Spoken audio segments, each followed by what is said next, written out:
জামাত ইসলামী শ্যাওলা পাতার উপরে ভেসে থাকা কোনো পানি নয়।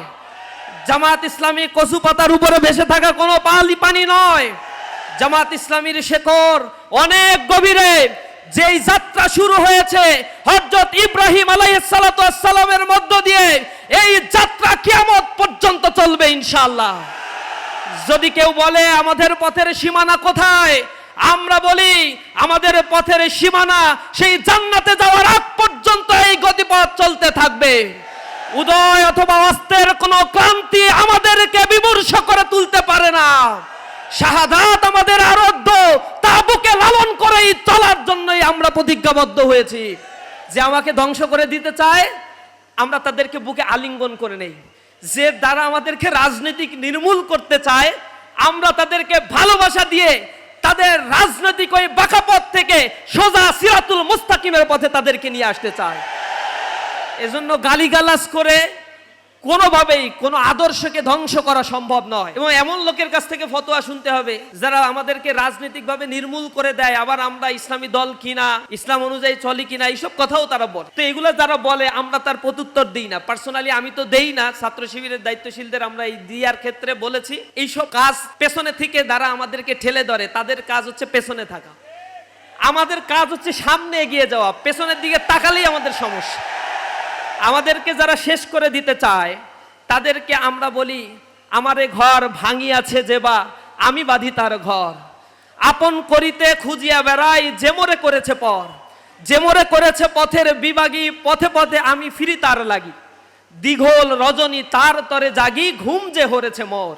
আমারে ঘর ভাঙিয়াছে যেবা, আমি বাঁধি তার ঘর। গোলাম আজম রহিমাহুল্লাহ তিনি বলতেন, আল্লাহ রাব্বুল আলামিন যেহেতু আমাদেরকে বাছাই করেছে, চোখ থেকে পানি পড়ে যেত তার। তিনি বলতেন, আল্লাহ তুমি আমাদেরকে আর ছাঁটাই করে দিও না। একবার এই রাস্তায় আসার পরে, হেদায়েতের রাস্তায় আসার পরে গোমরাহি যদি কেউ হয়ে যায়, তার মতো আর হতভাগ্য কপাল আর কারো থাকে না। এজন্য আল্লাহ রাব্বুল আলামিন আমাদেরকে যেহেতু বাছাই করেছেন, এবং নামাজের মধ্যে দোয়ায় আমরা আল্লাহর কাছে হাত তুলে প্রার্থনা করে বলি, আল্লাহ যেহেতু তুমি আমাকে হেদায়েত দিয়েছো, বাদা ইজ হাদাইতানা ওয়া হাবলানা মিন লাদুনকা রাহমা, আমাদেরকে হেদায়েত দেওয়ার পরে আর গোমরাহ করো না, আর তোমার রহমতের চাদরে আমাদেরকে তুমি আবৃত করে রাখো। আমরা ইসলামী আন্দোলনের যারা কর্মী হয়েছি, আপনারা এখানে সবাই আমার চাইতে অনেক সিনিয়র। আল্লাহ রাব্বুল আলামিন এই রাস্তায় আপনাকে আমাদেরকে আসার সুযোগ দান করেছে, জন্য আল্লাহর কাছে শুকরিয়া আদায় করি আলহামদুলিল্লাহ। আমি কিছু নিবেদন এবং অনুরোধ জানাবো। এক নম্বর হচ্ছে, আমাদের এই আন্দোলনের এই পথটা অনেক কণ্টকাকীর্ণ। আল্লাহ রাব্বুল আলামিন খুব সহজ রাস্তায় আমাদেরকে এই পথে, জান্নাতের পথকে আল্লাহ রাব্বুল আলামিন সহজ করেন নাই, কিন্তু কর্মের মাধ্যমে আমাদেরকে এই রাস্তাকে সহজ করে জান্নাতের পথযাত্রী হতে হবে। এই কারণে আমাদের পেছনে যত আন্দোলনের পরিসর বড় হতে থাকে, তত ষড়যন্ত্র আমাদেরকে আচ্ছন্ন করতে থাকে।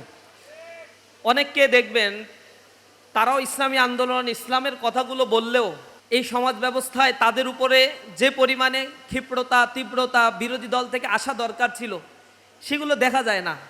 এর একটা কারণ হচ্ছে, তারাও যদি বড় হয়, তাদের পরিসর যদি ইফেক্ট ফেলানোর মতো কিছু হয়, সমাজকে কন্ট্রোল করার মতো কিছু হয়, তাহলে তাদের ব্যাপারেও একই বিষোদাগারগুলো এই বিরোধী পক্ষের থেকে আসবে। এবং কুফরু মিল্লাত ওয়াহিদ, কাফেররা হচ্ছে একই মিল্লাত, সব একসাথে হয়ে আগ্রাসী মনোভাব তার উপরে প্রদর্শন করবে।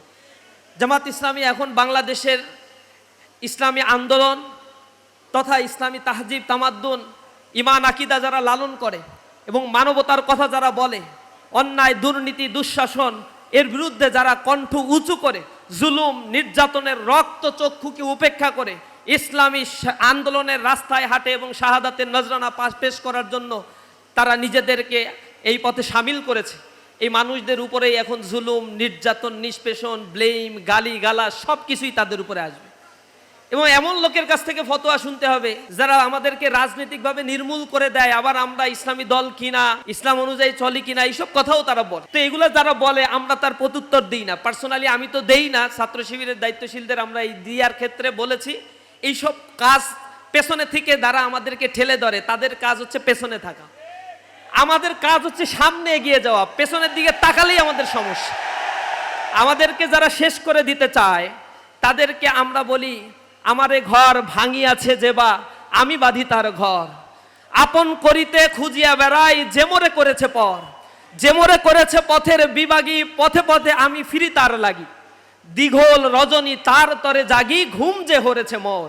আমারে ঘর ভাঙিয়াছে যে বা আমি বাঁধি তার ঘর। যে আমাকে ধ্বংস করে দিতে চায় আমরা তাদেরকে বুকে আলিঙ্গন করে নেই।